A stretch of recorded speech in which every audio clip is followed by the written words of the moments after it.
Lafiya. Na ga kamar mora kuruciyar da kake. A kai. Ya labarin da aka riga aka yi ga cikin lamura. Ya mana. Ya mana. Ina zuwa. Kai matsala ta da kai. Rayuwar nan ita hakuri ake. Abin 150 amma yanzu ya koma 250 dan bala'i. To ai dan ba ni jira Allah.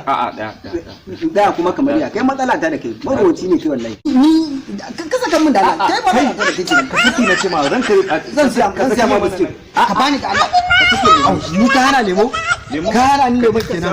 Ba matsala za ka ga abin da zai faru. 250 ina kokkwashe. Za ka ga abin da zai faru. Ya faru ma faru duk wanda zai.